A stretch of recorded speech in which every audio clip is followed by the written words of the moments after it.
Assalamualaikum warahmatullahi wabarakatuh.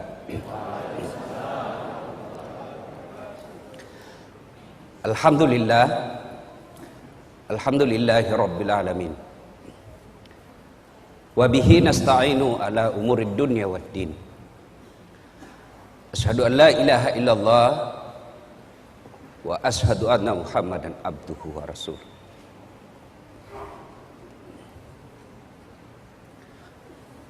Allahumma salli ala sayyidina Muhammad wa ala alihi wa sahbihi ajmain.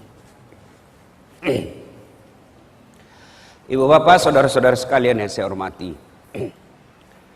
ketika saya tamat SMP, SD di kampung saya, Desa Bungi, Kabupaten Pindrang, saya datang ke orang tua saya, bapak saya bilang, Pak, melok ke sekolah agama. Saya mau sekolah agama. Saya mau sekolah di pesantren. Waktu itu maafkan saya, Pondok Pesantren DDI Kabalangan. Pengasuhnya almarhum guru kita Abdurrahman Ambok Dalle. Saat itu bapak saya menjawab, dia lepas sekolah kau nak. Dia lepas sekolah kau, saya tidak bisa sekolahkan kamu di pesantren. Kenapa? Pesantren waktu itu jauh lebih mahal daripada sekolah umum. Di pesantren kita harus bayar biaya kos, biaya makan dan lain sebagainya. Sementara sekolah umum hanya membayar SPP dan OSIS. Waktu itu saya pengurus remaja masjid, masih saya SD. Lalu saya ngadulah saya dalam tahajud. Alhamdulillah masih SD saya sudah kenalan itu salat tahajud. Saya ngadu kepada Allah. Kalau bahasa Bugisnya mah peletuk kak. Tidak ada keluarga aku orang kaya, tidak ada keluarga aku pejabat. Lalu saya ngadu kepada Allah, ya Allah, kenapa kau lahirkan saya bapakku miskin? Saya tidak minta beli motor, saya tidak minta beli mobil, saya cuma mau sekolah agama. Alhamdulillah saya malah sekolah umum. SMP di kampung, SMA 4, sarjana saya ada 2, sospol 1, sarjana syariah 1, sospol pun hampir 4 semester saya rahasiakan ke bapak saya, karena bapak saya tidak mau kalau saya sekolah politik. Dia bilang, itu politik pak, boleh-boleh. Saya selesai S2, S3 dan seterusnya. Apa yang membuat saya terharu? Alhamdulillah saya bisa jadi ustadz meskipun saya tidak pernah mondok. Saya malu bicara di tempat ini. Di sini kumpulan orang-orang soleh, ada guru-guru kita. Saya kalau ketemu teman-teman guru-guru di Wahda Islamiyah, saya selalu berkata Tuan Guru, Androng Guru. Kenapa? Disitulah pusat orang punya ilmu. Saya ini hanya pandai menyebarkan ilmu. Sumber ilmu saya dari teman-teman saya di Wahda. Lalu menjadi pertanyaan, kenapa orang panggil saya dakwah? Nah saya ini kasihan bukan keilmuan dalam bidang dakwah. Ternyata salah satu sebabnya ketika orang saya tanya, bagus cara tak menyampaikan Ustaz. Tidak ada orang sakit perasaannya. Paling banyak sakit perasaannya ibu-ibu. Tapi heran, tetap kita suka itu ibu-ibu Ustaz. Nah, inilah kemudian saya bersyukur pernah sekolah dan sampai sekarang masih mengajarkan ilmu komunikasi. Saya tidak mungkin berlebih ketika saya katakan ilmu pertama yang diajarkan Allah kepada manusia Adam alaihissalam adalah ilmu komunikasi. Kapan Ustaz? Ketika Allah mengajarkan nama-nama makhluk dan tumbuhan kepada Adam. Nama adalah simbol, simbol adalah kajian utama ilmu komunikasi. Ibu bapak saudara-saudara sekalian yang saya hormati. Nah, melanjutkan Itu tadi intermezzo saja. Alhamdulillah emosi saya sudah mulai terkontrol. Saya gampang tersentuh ketika kumpul dengan teman-teman ustadz, karena saya bilang dalam hatiku, mereka mendalami ilmu agama sampai ke luar negeri, tinggalkan keluarga, kadangkala keluarkan ongkos baru bisa mendapat ilmu yang sangat dalam. Saya alhamdulillah santai-santai ji bisa dapat ilmu. Kenapa? Karena saya memang minta dari Allah Subhanahu wa taala. Cuma saya harus tahu diri bahwa ilmuku rendah sekali. Ustadz Fahru Rosi hari ini nak kira kak barangkali basang. Bateku nagolai. Masya Allah. Biasa saya kalau dikasih begitu kak banyak pak ganti langsung ke bilang ada basang. Apa maksudnya? Golai capok. Coba ya. Bapak Ibu saudara-saudara sekalian, waqala Allah berfirman dalam Al-Quran, bismillahirrahmanirrahim, ya ayyuhalladzina amanu dukhulu fis-silmi kaffatan wa la tattabi'u khutuwatis syaitan innahu lakum aduwwum mubin. Wahai orang-orang yang beriman, masuklah engkau ke dalam Islam secara sempurna, jangan Islam pencitraan. Sekarang ini kalau musim pilkada itu politisi penampilannya kala-kala ustad, rapat songkoknya, pakai serban, pakai gamis, nah bungkus dirinya serban putih, baru pegang tasbih besar, foto pasang baleho 4x6, kala-kala penampilan Ustaz Dasad. Begitu disuruh imam sholat maghrib, nah bilang Ustaz paruh suaraku. Jangan Islam seperti itu, pencitraan. Dan masuklah ke dalam Islam secara benar, dan janganlah engkau ikuti langkah-langkah setan, karena sesungguhnya setan itu musuh yang nyata bagi kalian. Nah, kira-kira kalau pengajian begini Bu, ada enggak setan di tengah-tengah kita? Kira-kira ada setan Ibu? Ada. Bukan popo, bukan parakang, bukan uka-uka. Tapi apa setan yang ada di tengah-tengah kita? Bentuknya handphone. Apa? Orang sudah ceramah masih menggesek. Katanya mau dengar pengajian, mak download ji. Simpan dulu HP ta. Serius kayak ini, serius simpan dulu. Simpan dulu. Bagaimana kita mau dengar ceramah kalau kita fokus di HP? Ada juga pura-pura foto itu. Padahal dalam hatinya dia HP baru. Ada yang lebih parah, udah foto kak dulu, baru nak share di grup Tablik Akbar bersama Ustadz Dasad. Tapi itu ji bajunya nak pakai waktu di TV One. Itu ada juga begitu.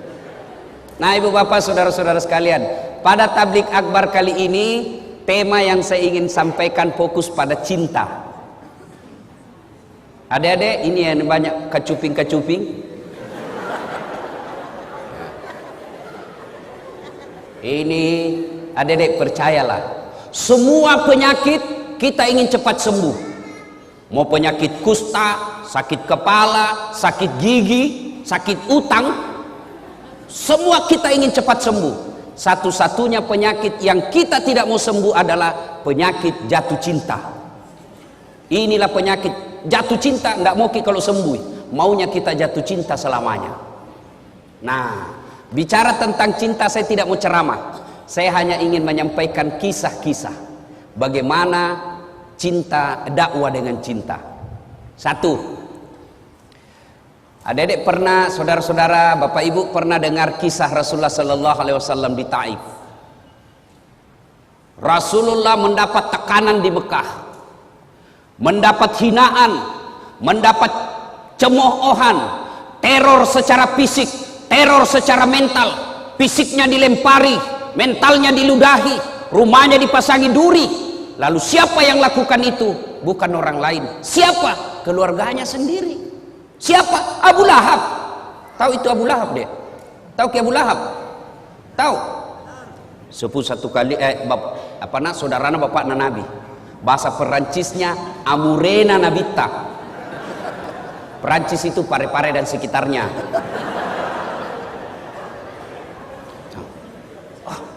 Kalau orang lain yang teror kita, bos, bisa dilawan. Kalau orang lain yang menghina kita, kita bisa aja berkelahi. Tapi ini paman kita. Kita berharap ketika kita yatim piatu, kita berharap ketika tidak ada lagi orang yang mampu menolong kita, ada paman, ada saudaranya bapak kita yang tokoh masyarakat di kampung itu. Tentu harapan kita, mudah-mudahan kodong ini pamanku bisa tolong kak. Tapi apa yang terjadi?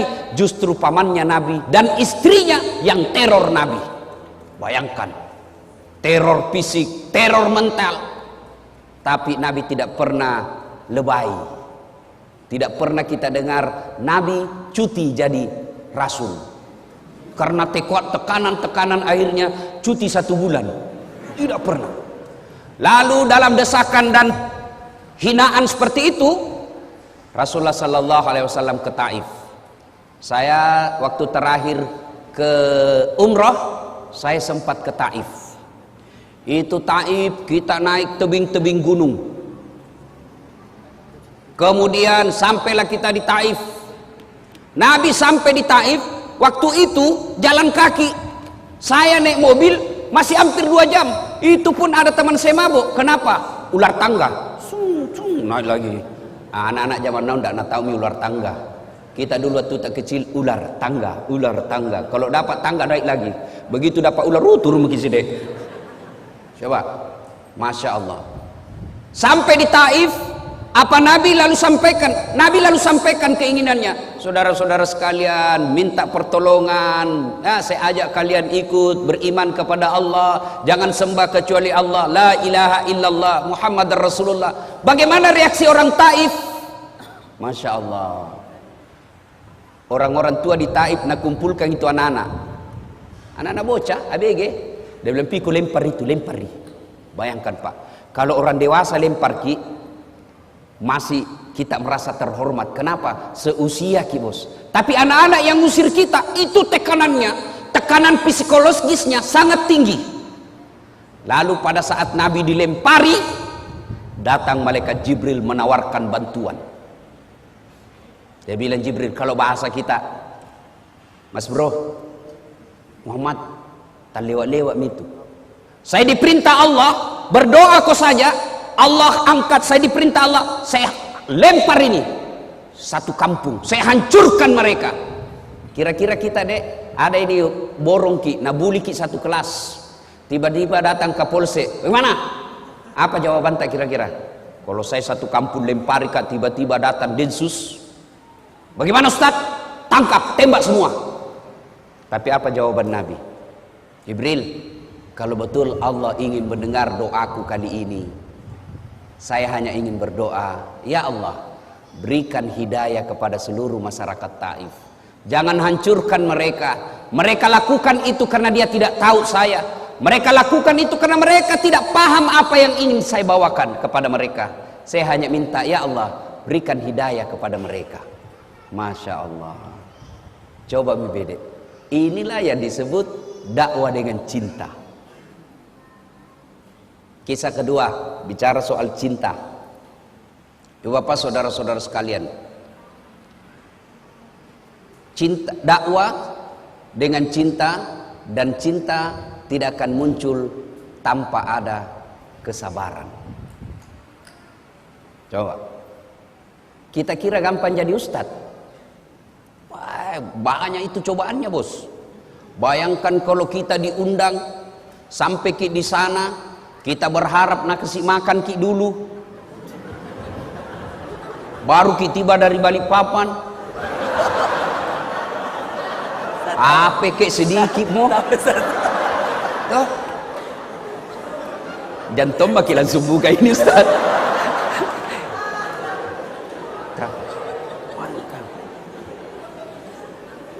Coba, tidak gampang jadi ustadz. Belum lagi saya pernah diundang ke Pulau Kijang. Pulau Kijang, Sumatera, Riau, tapi pedalaman. Waktu nak telepon kak, Assalamualaikum Ustaz. Waalaikumsalam. Betul Ustaz Dasat, betul sekali. Kenapa ki? Kami ini orang Bugis yang ada di tanah Sumatera, Pulau Kijang. Oh, ringkas kisah, merenung ki kasih Ustaz loma ceramah ko Kampota. Bugis. Oh, jago ini orang Bugis ini. Ya, jadi Saya minta tolong jelaskan bagaimana ke sana. Dia bilang, Ustadz naik pesawat dulu ke Jakarta, dari Jakarta kemudian ke Jambi, dari Jambi menyeberang speed ke Pulau Kijang. Saya bilang, berapa lama naik speed? Tidak sampai 2 jam Ustadz. Pulau sama aja di Kalimantan ini. Oke lah. Begitu saya sudah naik di speed, ternyata bukan speed, apa? Katinting. Bilang, itu speed itu kan yang cepat. Ini katinting, tok. Mati ku bilang. Mulai mak jengkel di situ, mulai mak jengkel. Sudah. Tanam mak, astagfirullah. Saya lihat jamku, 1 jam lebih, astagfirullah. Begitu 2 jam, belum sampai. Dalam hatiku nak bilang ini, tidak sampai 2 jam, 2 jam ini. Sampai 5 jam, belum sampai. Langsung ku bilang, Daeng, kita bilang tidak sampai 2 jam. Nah 5 jam makin ini belum sampai. Nah bilang, tak dampang kak kasih Ustaz. Maafkan saya Ustaz. Kenapa? Ini sebenarnya hampir 9 jam. Wah, la ilaha illallah. Saya bilang, kenapa tidak terus terang? Supaya saya sediakan fisik dan mental. Apa dia bilang? Kalau saya jujur Ustaz, pasti Ustaz tidak mau datang. Itu kuncinya adalah kesabaran. Itu baru perjalanan bos, belum lagi diri honor. Ada togi yang tipu Ustaz itu. Masuknya Ustaz, tapi Ustaz sampai pakai saya kirim di rekening tak. Oh iya siap. Sampai sekarang nggak kirim-kirim. Betul ini Pak. Ada juga dan itu pejabat. Bayangkan itu mentalnya pejabat Indonesia. Ustaz saja netipu. Belum lagi yang potong. Lebih banyak ngambil daripada kita. Khutbah Jumat, biaya rutin 200.000. Begitu sampai di rumah, 50.000 di sini. Bayangkan, lebih banyak ngambil dari kita. Coba bayangkan. Itu kisah-kisah perjalanan dakwah. Apalagi belum lagi yang nak kasih kotak kosong, kwitansi kosong. Selesaiin terutama di kantor-kantor. Selesai mungkin ceramah tabis tas kwitansi. Berapa? Kasih kosong bisa aja Ustaz. Aku bilang jangan ambil semua. Bayangkan kalau saya tanda tangan kwitansi kosong. Nah kasih ke 1 juta baru nak tambahin 01. Di belakangnya 10 juta nambil. Baru nak kasih ke 1 juta 9 juta nambil. Maka saya bilang jangan bos, ambil semua. Kalau saya tanda tangan saya ikut berpartisipasi dalam kebohongan. Itu tantangan dakwah. Lalu apa yang membuat saya kemudian tenang? Saya bilang berapa tong ini? Siapa ini? Dasat Latif. Masih banyak dosanya. Masih cinta dunia. Masih mau poligami. Kenapa kita ketawa ibu? Daripada saya bilang tidak baru dalam hatiku iya. Munafik namanya. Mau tapi tidak berani. Itu jadi masalah. Berani apa enggak? Itu jadi masalah bos. Bale-bale bapak kalau tidak mau poligami sini. Kita masih cinta dunia, masih banyak dosa, masih ngejar-ngejar, ya sudahlah. Berapa tong? Kena kita ujian-ujian dakwah, resepnya sabar. Rasulullah sallallahu alaihi wasallam. Masya Allah. Wallahu alam. Ini kisah kedua. Saya tidak tahu sahih atau tidak. Saya itu kalau baca kisah, saya tidak lihat sahih tidaknya. Yang saya ambil adalah makna dari kisah itu. Suatu ketika Nabi pergi dakwah, pergi masjid. Tiba-tiba di atas ketinggian ada orang kafir Quraisy naludai Nabi. Kena kepalanya Nabi. Kira-kira kau anak muda, kalau diludai dari atas apa jawabanmu? Mana mau pemburu hidayah ambil batu, kurang ngajar. Baru ki 1 bulan kena hidayah, mencoba lagi.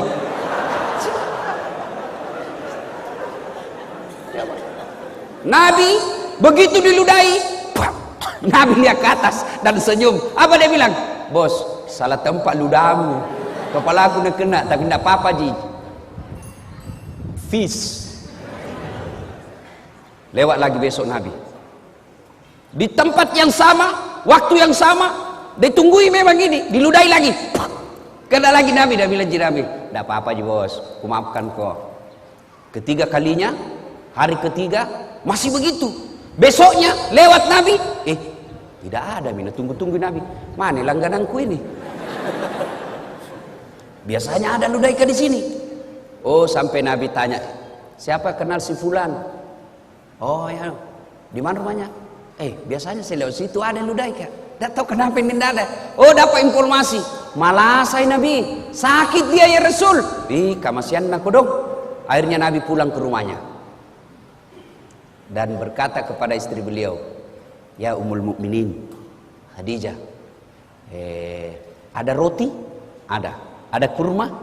Ada. Bungkus sih. Mau kemana ya Rasul? Mau pergi lihat langgananku. Sakit kodong. Sampai dia ketuklah rumahnya itu orang ludah Nabi. Assalamualaikum. Siapa? Muhammad. Muhammad siapa? Langgananmu bos. Mati. Mak dah maki. Datang Muhammad balas dendam ini. Selesai dia bilang, saya tadi lewat di tempat biasa. Saya cari-cari tidak ada. Rindu-rindu tuh nggak kurasa dengan ludata. Ternyata sakit bede. Nah, ini ada roti saya bawakan ki, ada kurma saya bawakan ki. Kita makan, saya doakan ki mudah-mudahan cepat sembuh. Masya Allah. Mendengar ini, apa jawabannya ini orang tadi yang teror secara fisik dan mental Nabi? Apa dia katakan? Dia bilang, Abu Jahal saja yang sewa saya untuk teror kamu, tidak datang lihat saya sampai sekarang. Justru kamu orang pertama yang datang membesuk dan mendoakan saya. Luar biasa akhlakmu ya Muhammad. Masya Allah. Akhirnya apa? Ini orang menyatakan, saksikan ya Muhammad, la ilaha illallah Muhammad Rasulullah. Tiada Tuhan selain Allah dan Muhammad adalah utusan Allah. Saya tidak persoalkan ini kisah sahih atau tidak. Jangan lagi nanti share nabuli lagi di Facebook. Itu ustaz palsu. Sudah aku kasih tahu ki. Saya tidak persoalkan sahih tidaknya ini kisah. Yang saya ingin ambil adalah makna dari kisah itu. Pelajaran yang ingin kita ambil. Dulu waktu saya kecil ada buku yang selalu saya baca, kisah berhikmah. Kita ambil hikmah dari kisah itu. Inilah cinta harus dengan kesabaran. Tidak mungkin ada cinta kalau tidak sabar. Termasuk ibu-ibu. Kalau tidak sabar menghadapi suami kita, jatuh itu cinta. Nah, mau bicara tentang cinta yang hebat, Masya Allah. Ada seorang wanita, kembali lagi.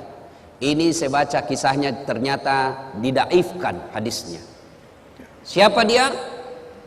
Ayub alaihissalam. Ayub alaihissalam.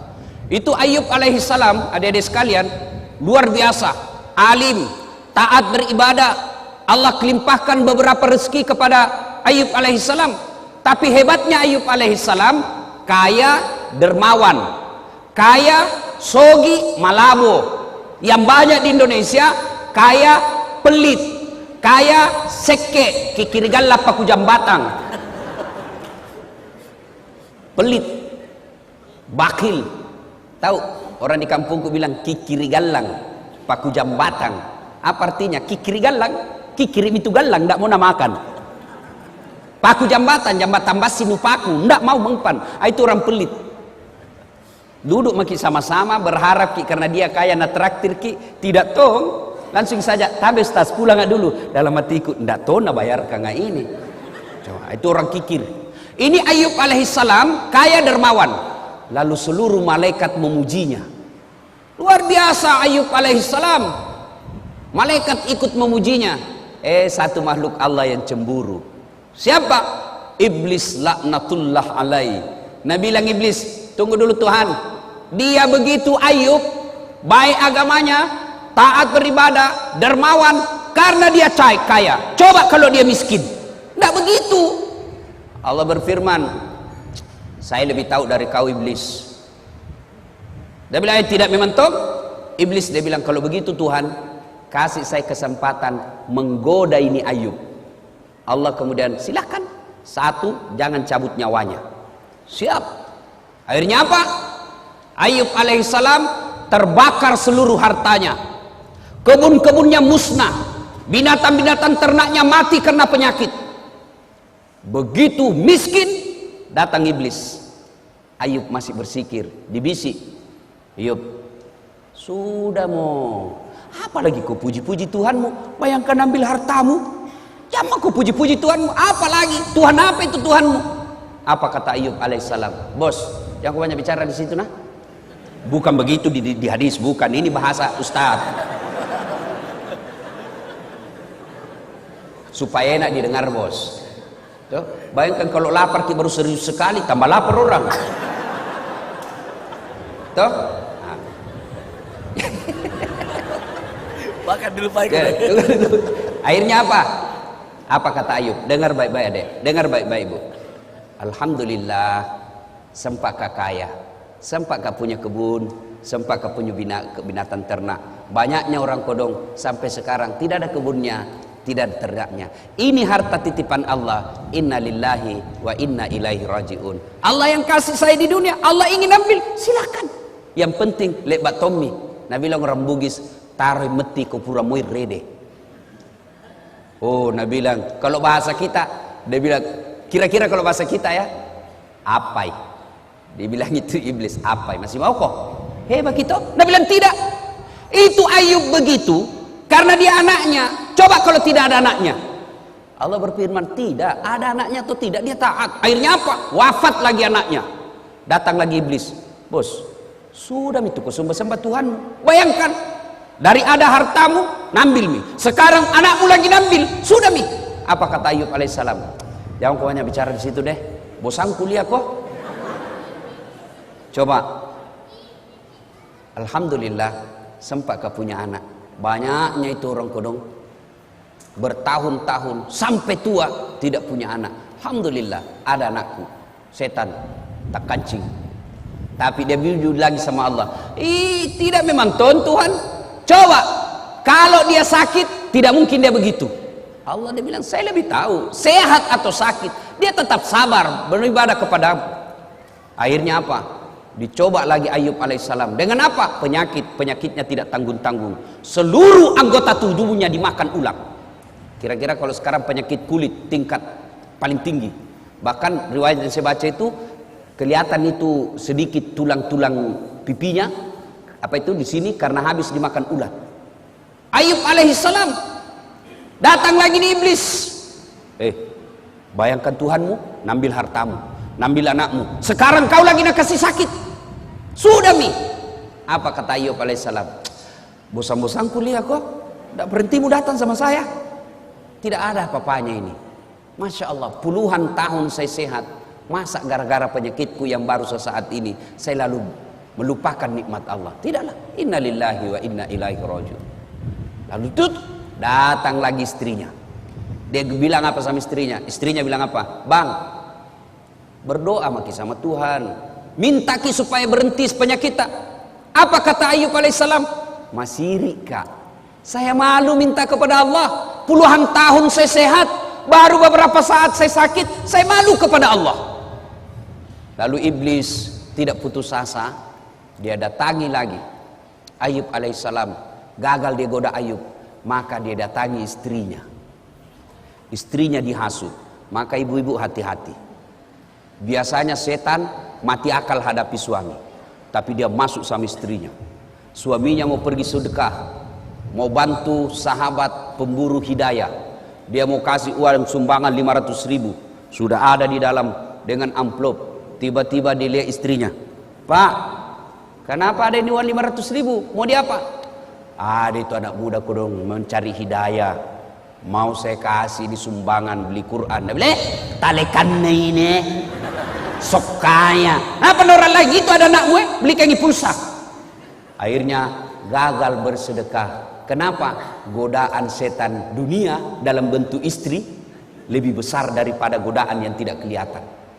Itu Nabi bilang orang di kampungku setan mak bulu-bulu. Susah diusir. Kalau setan yang tidak kelihatan baca basmalah lari. Kalau istri tak dibacakan Yasin, Nabi bilang, kok kira kak mati? Coba. Sampai-sampai ada bapak-bapak ditanya sama istrinya, ada warna kau sudah simpan di bawah tempat tidur. Didapat sama istrinya. Nah bila istrinya, Pak, uang apa ini? 1,5 juta. Uang sial. Maksudnya apa? Batin aku sembunyi udah apa Ji?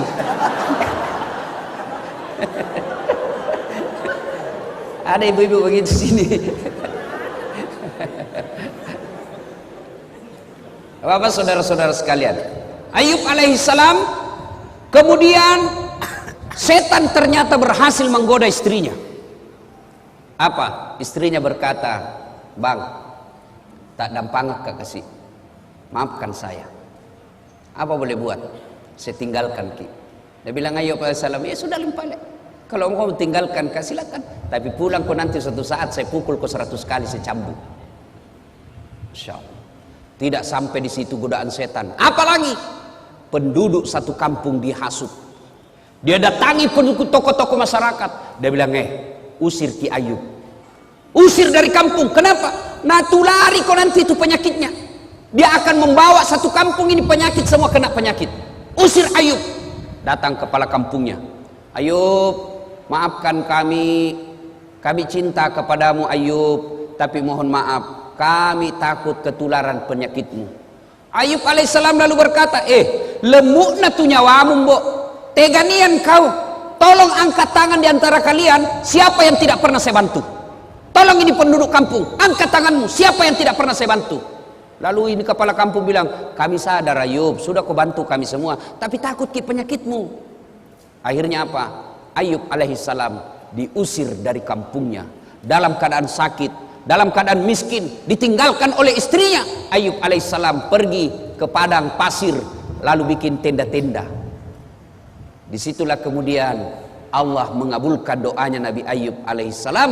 Lalu Allah perintahkan kepada Jibril alaihissalam, hentakkan kakinya Ayub. Dia hentakkan pasir, lalu keluar air, lalu ditutuplah air itu dengan pakaiannya Ayub, lalu pakaian itu yang penuh air digosokkan ke seluruh tubuhnya, sembuh Ayub alaihissalam. Ini kekuatan kesabaran. Kalau ini dimiliki dalam dakwah, aman. Kita kira itu pergi menceramah semua orang senang? Tidak. Ada juga iblis. Iblisnya dalam bentuk apa? Penguasa yang sombong. Iblisnya dalam bentuk apa? Orang kaya yang takabur. Penguasa dalam bentuk apa? Godaan-godaan dunia. Maka solusinya adalah kesabaran. Dan kesabaran itu akan melahirkan cinta. Tanpa kesabaran tidak mungkin ada rasa cinta. Nah, aplikasinya sekarang. Aplikasinya. Ayo, kalau kita cinta dalam dakwah, jangan menyalahkan dan menakut-nakuti orang. Saya tidak tahu Ustadz ini kisah sahih atau tidak, tapi saya selalu bilang, saya ambil hikmahnya saja. Suatu ketika datanglah pemuda menghadap kepada Nabi Muhammad SAW. Ya Rasulullah, saya ini tukang judi, saya ini tukang mabuk, saya pezina, apa saya boleh masuk Islam? Dia bilang Nabi, boleh ji, alhamdulillah. Tapi saya tukang judi, saya pemabuk, saya pezina. Dia bilang Nabi, tidak apa-apa ji. Satu, mau kau janji sama saya? Apa ya Rasul? Kau janji sama saya tidak pernah bohong, alias jujur kau. Dalam hatinya deh, gampang aja. Dia sudah bilang dia, kenapa ini Muhammad dia takut saya tidak jujur? Padahal saya sudah jujur, nyata-nyata saya sudah bilang saya pezina, saya sudah jujur nyata-nyata saya perampok, saya sudah jujur nyata-nyata saya tukang judi, saya pemabuk, masih dia kira saya tidak jujur. Baik ya Rasul, saya jujur. Oke, syahadat. Syahadatlah anak muda ini. Setelah itu waktu demi waktu berjalan, timbul kebiasaannya lagi. Dia mau berzina, dia cewek cantik mau berzina, tiba-tiba dalam hatinya, saya sudah Islam. Nanti kalau saya ketemu Nabi, apa ku bilang dik? Kau sudah Islam? Iya. Kau berzina? Kalau saya bilang berzina, tidak enakku, Islam baru berzina. Kalau saya bilang tidak, berarti bohong kak. Akhirnya apa? Batal berzina. Selang lagi beberapa saat, mau berjudi lagi. Saya sudah Islam, saya ditanya Nabi masih judi kah? Ya enak. Kalau saya bilang tidak, bagaimana? Berarti saya bohong. Akhirnya apa? Batal lagi judi. Mau mabuk begitu lagi. Seterusnya dan seterusnya dan seterusnya. Lalu dia datang kepada Nabi. Ya Muhammad, luar biasa. Luar biasa kau ya Muhammad. Betul satu yang ku minta, tapi itu intinya. Coba kalau Nabi langsung katakan, tidak boleh. Pezina tidak boleh masuk Islam. Maka dia tidak masuk Islam pada saat itu. Tidak. Lalu kita belajar lagi Al-Quran. Coba lihat Al-Quran. Ketika mengharamkan khamar, ballo, vodka, whisky, Jennifer, Donald, topi miring. Apalagi itu? Lempox. Sekarang lempox itu yang bahaya dan murah. Sekarang ada di Makassar, ada tong komunitasnya. Apa? Komunitas pemuda bernapas dalam kaleng. Hancur juga ini anak muda ini. Lempox, nah campur lem tikus. Apa nak bilang? Cemen lu men. Masa baru satu botol teler mako? Itu teman tak tahu aja gona sampai masuk di got. Anak muda sekarang malu dibilang kampungan. Saya dulu waktu sekolah, kalau anak-anak sudah bilang, sudah saat sini kau. Jangan deh, saya jauh-jauh dari kampung mau ke sekolah baik-baik. Nah bilang kampungan deh ini. Aku bilang biar nih bos, daripada kau tidak ada kampungmu. Nah, coba kita lihat pelajari itu ayat tentang khamar. Ketika Allah haramkan khamar, kan tidak langsung. Pada saat itu orang-orang Arab kafir jahiliyah waktu itu bukan cuma dia minum itu khamar, dia mandi. Dia mandi itu khamar. Begitu hobinya dengan khamar. Turun ayat. Ayat pertama tentang khamar. Apa? Disentuh dulu akalnya. Khamar itu ada manfaatnya, juga ada buruknya. Tapi ketahuilah keburukannya jauh lebih besar daripada kebaikannya. Ini peringatan bagi orang-orang yang berpikir. Mulai berpikir, oh ya tahu ada baiknya, tapi lebih banyak jahat keburukannya. Akhirnya mulai jalan pikirannya. Lama turun ayat kedua. La taqrabus salata wa antum suqara. Jangan kau dekati khamar ketika kau dalam keadaan mabuk. Artinya apa? Yang tadinya orang Islam sudah masuk Islam, yang tadinya orang kafir masuk Islam, 5 kali sehari semalam sholat, artinya 5 kali tidak boleh mabuk. Maknanya dalam sehari makin jauh dia dari khamar. Lama turun vonis terakhir, keputusan akhir. Innamal khamru rijsun min amali syaitan. Sesungguhnya khamar rijsun, bapak moyangnya dosa. Min amali syaitan, perbuatan syaitan. Jauhi agar kamu termasuk orang-orang beruntung. Nah ini, jadi kalau ini kita pakai, berarti dakwah itu harus bertahap. Ya, kira-kira kalau anak muda gaul baru datang sama kita, Ustadz, bagaimana pacaran? Boleh. Betul ke Ustadz? Betul, yang penting yang ku ketemu. Iya Ustadz, iya yang penting pacaran syar'i. Maksudnya jangan ku ketemu, SMS saja. Sudah itu datang lagi, mulai dilihat jauh jarak. Dek, apa gunanya itu pacar-pacaran? Kasih habis pulsa, bikin pikiranmu mumet, bikin hayalanmu berdosa. Sudah jangan saja. Lebih baik kau langsung lamar. Tapi tidak ada pekerjaanku. Rezeki bukan soal kerjaan, rezeki itu Allah yang ngatur. Tidakkah dalam Quran mengatakan satu orang menikah tambah lagi satu orang menikah maka 2 rezekinya, 1 tambah 1 menjadi 2. Jangan aku putus asa. Sudah itu. Coba kalau baru datang yang tadinya hobi pacaran, mana pacaran? Haram. Dede, jangan ikut pengajian deh, saking haram. Ada orang pulang pengajian, saya tanya, bagaimana? Tidak mau ikut pengajian Ustaz. Apa? Dede itu Ustaz saya sangi neraka na cerita. Pemalak-malak. Coba kalau yang tetangga datang ke gedung apa? Menyentuh kamu berdosa Tuhan ingin mengampuni, puji haleluya. Habis lagi dosanya. Datang saja, habis lagi dosanya. Kita khutbah Jumat sangi neraka, bakar, dibanting, ditusuk pantatmu, dipijit lehermu. Nabi anak muda, dede pemalak-malak. Dede. Coba. Ya. Nah, ibu bapak saudara-saudara sekalian, terlalu banyak saya bicara, nanti terlalu banyak salahnya. Nanti kalau ada salah Ustadz Fahrul Rosi yang akan meluruskannya. Demikian pada intinya Rasulullah berhasil menyampaikan dakwah dan sampai kepada kita ajaran-ajaran Islam ini karena disampaikan dengan cinta. Kalau kita berdakwah dengan cinta, maka insya Allah tidak ada yang menjadi musuh kita. Ya, salah boleh kita berbeda pendapat, Dek, boleh. Saya itu sepanjang perjalanan jadi dai, saya tidak senang membahas masalah khilafiyah, ikhtilaf, perbedaan pendapat ulama.